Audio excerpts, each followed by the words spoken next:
Hello friends, இன்றைக்கி நம்ம சேனலில் பாம்பே அல்வா எப்படி பண்ணுறதுன்னு பார்க்க போகிறோம். ஃபர்ஸ்ட் அதுக்கு தேவையான பொருட்கள் என்னென்ன அப்படிங்கிறத பார்த்துடலாம். இப்போது நான் இந்த கப்பில் 1.5 கப் அளவுக்கு கார்ன்ஃப்ளவர் மாவு எடுத்திருக்கேன். அதே அளவுக்கு இதே சேம் கப்பில் 2 கப் அளவுக்கு சர்க்கரை எடுத்திருக்கேன். அப்புறம் தேவையான அளவு நெய் யூஸ் பண்ணிக்கலாம். முந்திரி பாதாமை சின்ன சின்னதாக கட் பண்ணி வச்சுருக்கேன். அப்புறம் ஃபுட் கலர் யூஸ் பண்ணணும். உங்களுக்கு என்ன கலர் பிடிக்குதோ அந்த கலர் நீங்கள் யூஸ் பண்ணிக்கலாம். நான் இன்றைக்கி எல்லோ கலர் யூஸ் பண்ணியிருக்கேன்.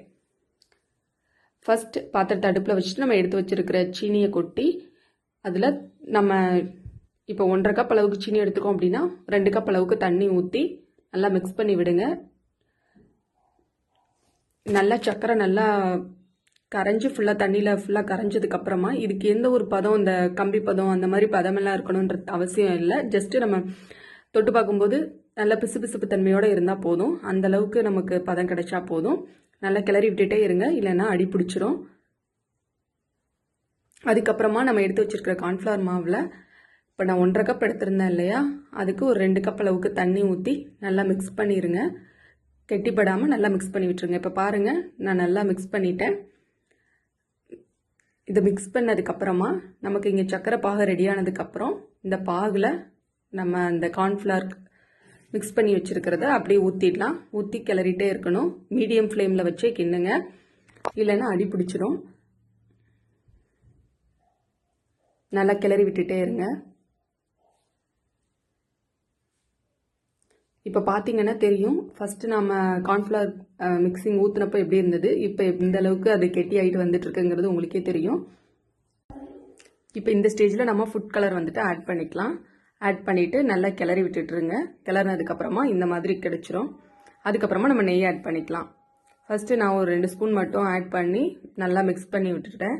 அதுக்கப்புறமா கொஞ்சம் கொஞ்சமாக சேர்த்துக்கோங்க. நல்லா நெய் வந்துட்டு தனியாக நமக்கு அல்வாவோட தனியாக பிரிஞ்சு வரணும். அந்த அளவுக்கு வர வரைக்கும் நம்ம நெய்யை நல்லா சேர்த்து ஃபுல்லாக எல்லாம் மிக்ஸ் ஆகிற மாதிரி நல்லா கிளறி விடணும். நல்லா கிளறி விட்டுட்டு இப்போ நம்ம வந்து அல்வா தனியாக நெய் தனியாக பிரிஞ்சு வர்ற அளவுக்கு, அந்த பதத்துக்கு வர்ற அளவுக்கு நம்ம வந்துட்டு மிக்ஸ் பண்ணிகிட்டே இருக்கணும். ஸோ ஃபஸ்ட்டு 2 ஸ்பூன் ஆட் பண்ணி நெய் ஆட் பண்ணி நம்ம மிக்ஸ் பண்ணியிருக்கோம். அதுக்கப்புறம் இன்னும் ஒரு 2 ஸ்பூன் நெய் அளவு எடுத்து மறுபடியும் நல்லா மிக்ஸ் பண்ணி விடுங்க. நல்லா மிக்ஸ் பண்ணி விட்டுட்டு இப்போ பார்த்தீங்கன்னா நல்லா தெரியும், நெய் ஆட் பண்ண தனியாக நமக்கு அல்வா வந்து பாத்திரத்தோடு ஒட்டாமல் தனியாக அது பண்ணுறது தெரியும். அதுக்கப்புறமா நம்ம எடுத்து வச்சிருக்கிற முந்திரி பாதாம் மிக்ஸிங்கை வந்து உள்ளே போட்டு மிக்ஸ் பண்ணிவிடுங்க. இப்போ பார்த்தீங்கன்னா தெரியும், நெய் தனியாக அல்வா தனியாக பிரிஞ்சு வந்துருச்சு. இதுதான் நமக்கு பதம் கரெக்டாக இருக்கும்.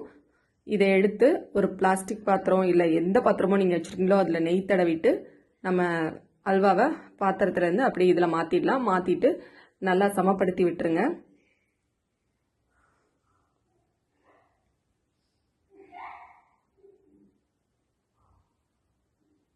இது மேலே முந்திரி பாதாம் கொஞ்சம் கொஞ்சம் வச்சுருங்க. வச்சுட்டு இதை கொஞ்சம் நேரம் நம்ம அப்படியே ஆறுற வரைக்கும் அப்படியே வச்சிட்டோன்னா நல்லா ரெடி ஆகிடும். அதுக்கப்புறமா நம்ம கட் பண்ணி எடுத்துக்கலாம்.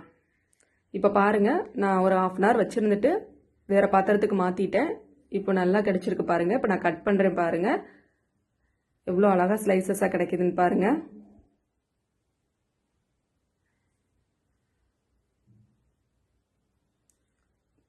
பாருங்கள் எவ்வளோ சாஃப்டாக அல்வா ரெடியாக இருக்குன்னு. நீங்களும் கண்டிப்பாக ட்ரை பண்ணி பாருங்கள். உங்களுக்கு இந்த வீடியோ பிடிச்சிருந்ததுன்னா லைக் பண்ணுங்கள், கமெண்ட் பண்ணுங்கள், சேனலை சப்ஸ்கிரைப் பண்ணுங்கள். தேங்க்யூ.